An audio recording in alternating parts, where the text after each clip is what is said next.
हाय friends, city exam exam date को release कर दिया जाइए।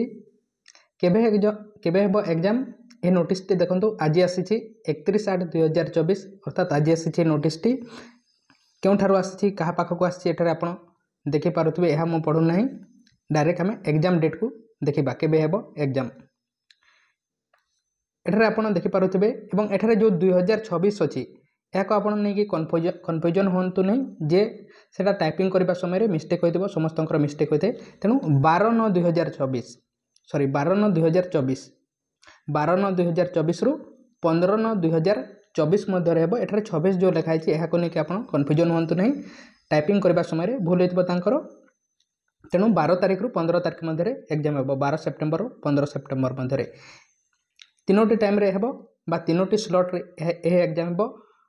9 AM रु 10:30 AM मध्य तापर सेकेंड स्लॉट टी हेबो 12:15 रु 1:45 PM रे एवं थर्ड टा कोन हेबो 3:45 PM रु 5:15 PM मध्य थर्ड सिटिंग रो एग्जाम हेबो। किछि दिन मध्य यार एडमिट कार्ड को मध्य रिलीज कर दिया जिवो एवं सेठारे आपण देखि पारबे आपनक सेंटर को जे रे पड़छि को टाइम रे पड़छि डिटेल्स आपण देखि पारबे। एवं चैनल को सब्सक्राइब करने तेले सब्सक्राइब करंतु। टेलीग्राम ग्रुप रे जॉइन ने तेले डिस्क्रिप्शन को जे आपण जॉइन होई पारबे। एवं एही 26 को नेकी आपण कन्फ्यूजन होंतु नहीं, यह 24 अटे किंतु टाइपिंग करबा समय मिस्टेक अटे। Thank you.